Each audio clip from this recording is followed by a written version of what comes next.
everybody, and welcome to another episode of the Metal Mastermind podcast. I am your host, Ken Candelas, and today we have a very special guest. His name is Brian Jackson. Brian, why don't you say hello?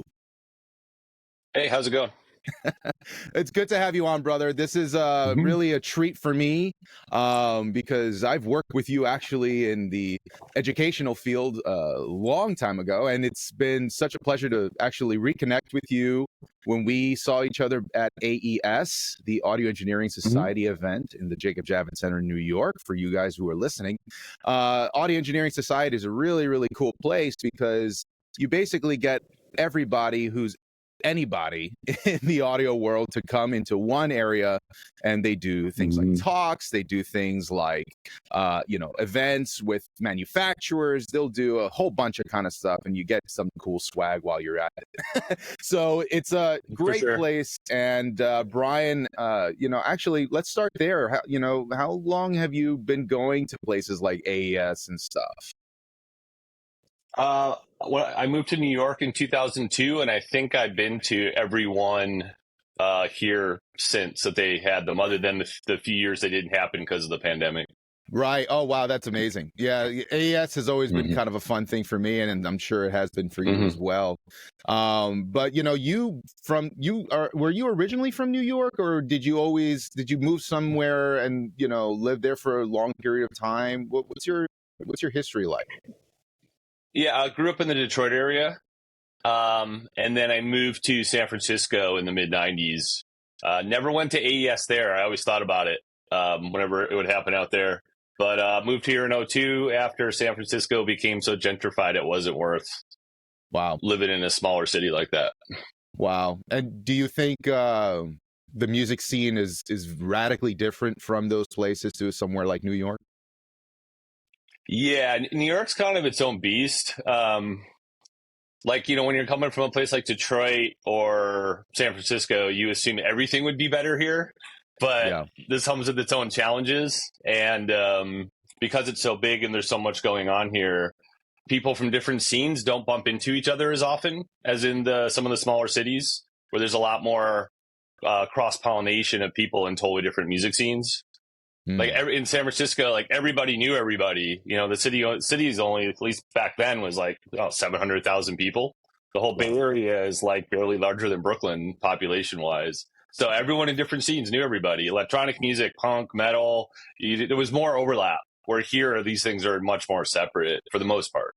Right. Yeah, I definitely feel that as well. But yeah, I feel like New York, in a way, it has its own pockets, so if you're, surrounded by people who are in that same, clique, if you want to call it that, it's very nurturing in those ways. But the hard part is finding those people. Sure. Totally. Yeah. You definitely have to be here for a while. But yeah, I'm definitely a New Yorker at this point. Yeah, no, for sure. So that's very, very cool. I mean, you before you were an educator, you were doing music for a long time. Why don't you start with your journey as a musician or as an audio producer? How did that come into being? What was that like for you growing up? Yeah, so I mean, I was lucky. We had music classes in elementary school and middle school. So I did elementary school choir. I did band in middle school. Played saxophone, and then in college, in high school, I didn't really do anything other than be a music fan until my senior year. I started learning how to play bass, very, very poorly, figuring out 3-chord punk songs on a bass. And then when I got to college, I got kind of serious about playing bass, even though I was studying sociology and philosophy. Started doing college radio. I had my own show for 3 out of the 4 years I was doing radio in Kalamazoo, Michigan, out Western Michigan, and started production there. Weirdly, we had to make our own promo carts. So they had a little production room with a couple of 2-track tape machines and some effects, a little mixer. So it was kind of old school tape, bouncing things back and forth, tape manipulation. So I kind of started learning a little bit about that in broadcast, and then dropped out of grad school to move to California to be a musician. And what was, I mean, you had that sort of background with the radio show. You know, did that propel you in California to like work with bands as an audio engineer, or was that, you know, something that was a little bit more on the side of other things?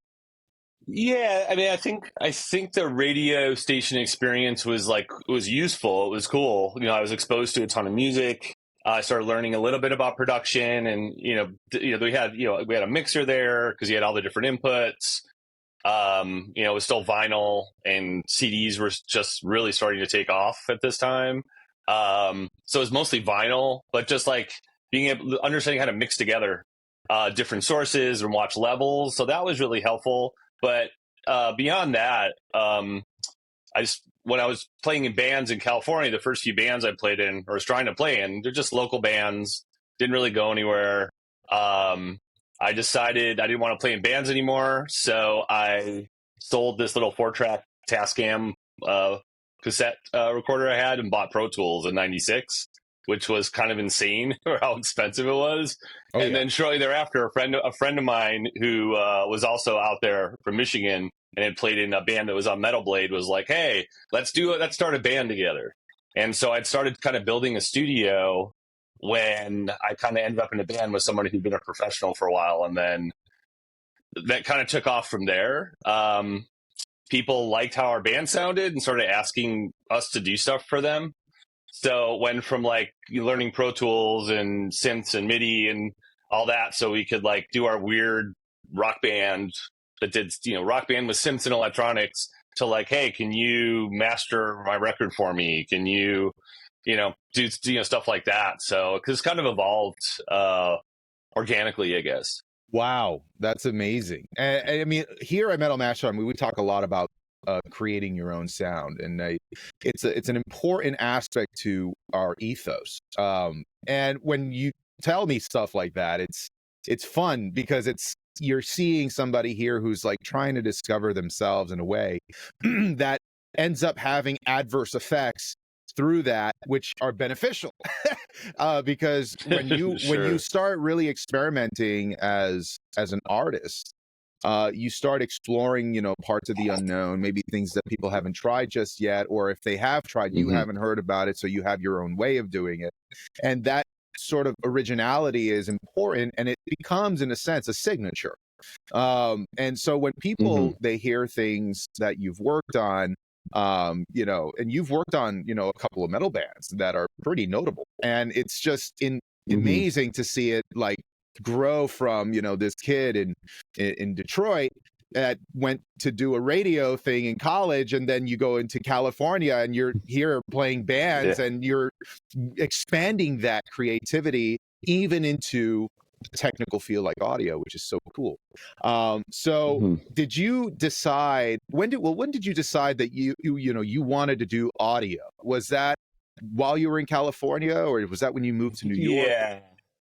It was definitely in California. Originally the idea was get a 4-track cassette recorder. I outgrew that really quick. I only had that for like 6 months, where I was like, okay. And then I was looking at like bigger, tape machines, and it was like, God, this stuff's so expensive, and it still would just be more tracks, and it wouldn't be as flexible. And that's right when like the digital stuff was starting to get not insane and decent. So, I think it was like Pro Tools version 3.4. I was able to run Wow. 16 tracks on my total. Yeah. On And then you my, had to but it have was like like I was expansion able, cards. and this was an early system that was just, there was no DSP. So there was like, I had a couple EQs. It was before LE, but they had a different version before Pro Tools LE came out that was basically for audio recording and editing. And you got a few EQs, like basic EQs. So it was still all outboard stuff. So it taught me how to route stuff out and then back in. And I just got really into the whole creative process of like the studio as an instrument. And my bandmate was really into like Brian Eno and people that were also really into like the Beatles, where it was like the studio was the creative process. And so I just kind of really got into that and realized that I liked the technical side of things. And then at a point, even more than being in a band, like at a certain point, I was like, I don't want to play in bands anymore. I just want to do audio. I want to work on other people's records or just make my own stuff in my own studio and not have to worry about drummers. Right. Basically. Yeah. Everyone who's played in bands knows what I'm talking about. Yeah. And I'm the drummer.